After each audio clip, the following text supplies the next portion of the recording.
My dear friend, might have का use English में हम कब करते हैं, किस सिचुएशन में करते हैं और कैसे करते हैं, you are going to learn from this video. I am going to give lots of example and lots of explanation so that you can have proper understanding, because these are very important things. These are the keywords through which you can able to speak English. So before this video मैं और भी video upload कर चुका हूँ. would have, could have, should have. These are very important things to have conversation with anybody. So जब तक आपको इसकी मीनिंग नहीं पता होगी, जब तक आप चीज़ों के बारे में जानोगे नहीं, समझोगे नहीं, तो इंग्लिश कैसे बोल पाओगे. It would be very impossible and you will feel like lots of hesitations and the confidence will not come and the language influency you will not able to achieve. So that's why आपको इन सब चीज़ों के बारे में पता होना चाहिए, आपको समझ में आना चाहिए.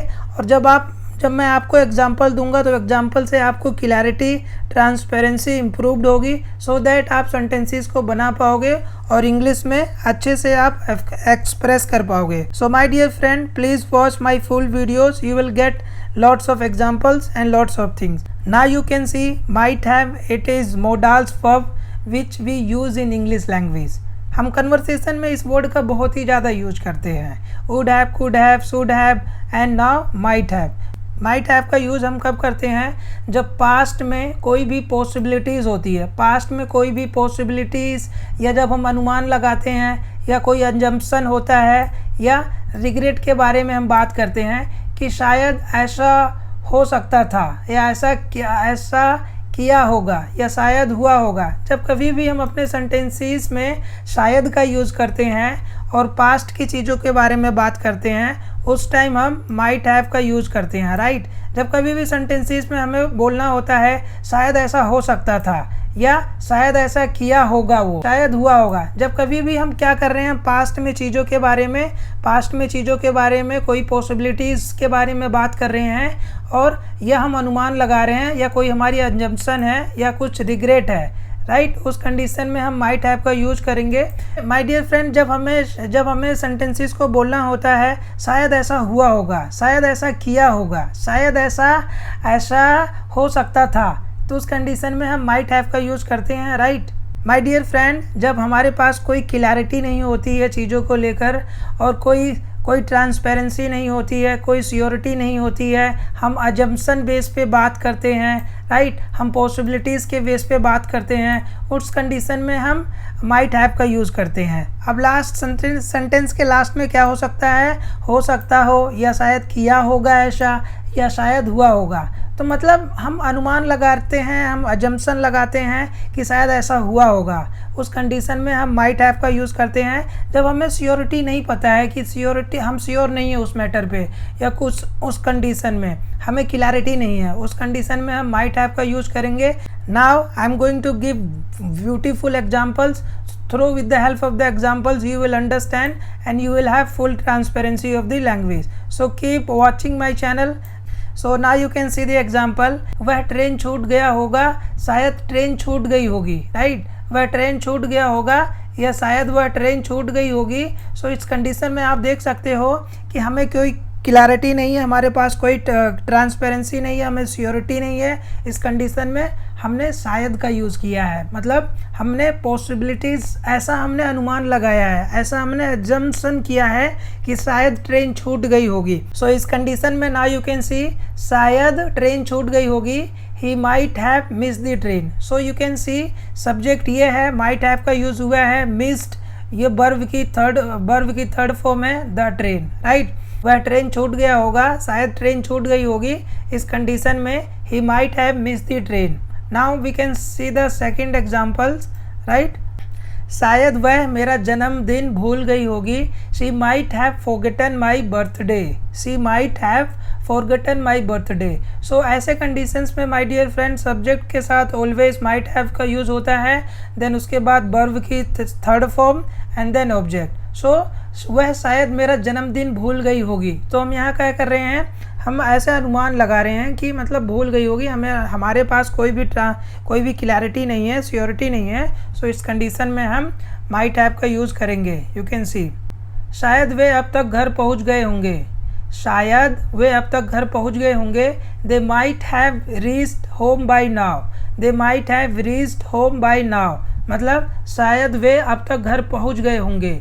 दे might have reached home by now, right. So now you can see the fourth example, शायद तुमसे गलती हुई होगी, शायद तुमसे गलती हुई होगी।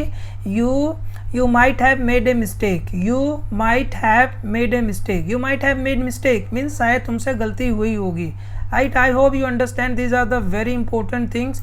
So you can see the fifth example, मैंने उसे पहले देखा होगा, मैंने उसे पहले देखा होगा। I might have seen him before, I might have seen him before। तो यहाँ पे I के साथ might have seen third form and him before means मैंने पहले उसे देखा होगा, right. And the next example we can see, शायद अध्यापक ने कापियाँ जांच ली होंगी, शायद अध्यापक ने कॉपियाँ जांच ली होंगी। The teacher might have check the copies, the teacher might have check the copies, right. Now we can see the next one, वह शायद जल्दी गया होगा। He might have left earlier, he might have left earlier, right. Now we can see the next one, शायद उसने तुम्हें सच्चाई बता दी होगी, शायद उसने तुम्हें सच्चाई बता दी होगी। She might have told you the truth, she might have told you the truth, right. So यहाँ पर बता दी गई होगी, मतलब यहाँ कुछ भी क्लैरिटी नहीं है, श्योरिटी नहीं है, हम शायद के बेसिस पे यूज कर रहे हैं। सो उस कंडीशन में हम माइट हैव का ऑलवेज यूज करेंगे। शायद हम गलत बस में चढ़ गए होंगे, शायद हम गलत बस में चढ़ गए होंगे। We might have taken the wrong bus, we might have taken the wrong bus. So यहाँ पर क्या है कि हम इस पे पास्ट की पॉसिबिलिटीज़ के बारे में बात कर रहे हैं, अनुमान लगा रहे हैं, जम्पसन लगा रहे हैं, राइट। सो इस कंडीशन में हम माइट हैव का यूज़ करेंगे। We might have taken the wrong bus, शायद हम गलत बस में चढ़ गए होंगे, right. The next one you can see, शायद वह उस समय सो रहा होगा, शायद वह उस समय सो रहा होगा। He might have been sleeping at that time, he might have been sleeping at that time, शायद वह उस समय सो रहा होगा। he might have been sleeping at that time, right।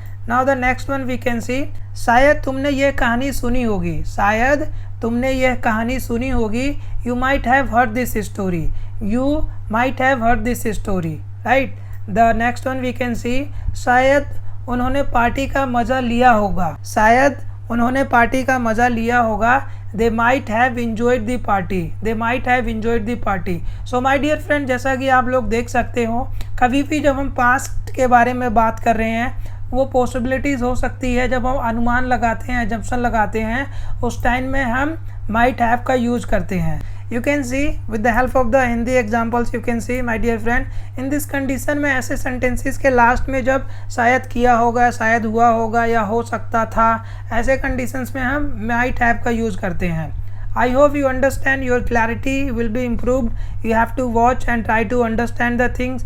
You can see I have given the appropriate example. With the help of the example you will have to understand. And my dear friend, these are the not enough. What you have to do, you have to make your own sentences related to might have. Until unless you are not making the sentences, you can't able to form the things and the clarity will not come. So what you have to do, you have to make sentences related to might have, because जब आप sentences को बनाओगे, उसे एक sentence को form करोगे, तो आपके पास clarity आ जाएगी and you will have good understanding. I hope you understand my dear friend. If you haven't watched my past videos जो would have, could have, should have से related है, आप लोग वॉच करो और मेरे शॉर्ट्स वीडियोस को वॉच करो, बिकॉज शॉर्ट टाइम में मैं आपको अच्छा और राइट इन्फॉर्मेशन दे रहा हूँ, बिकॉज मिनिमम टाइम में, शॉर्ट टाइम में आपको मैं अप्रोप्रिएट नॉलेज दे रहा हूँ। सेंटेंसेस को कैसे यूज़ करते हैं, कैसे फॉर्म करते हैं, वहाँ से आप चीज़ों को लर्न कर सकते हो और बेटर अंडरस्टैंड कर सकते हो। My dear friend, if you haven't watched my past videos, those are very important things, very necessary to develop your English communication skills and your language. So please visit, watch, and if you haven't subscribed my channel yet, please do share and subscribe, because आपका एक subscriptions मुझे motivate करता है और video बनाने के लिए, and it would be very big support for me. Please share and subscribe and learn as much as possible. Happy learning. Thank you so much.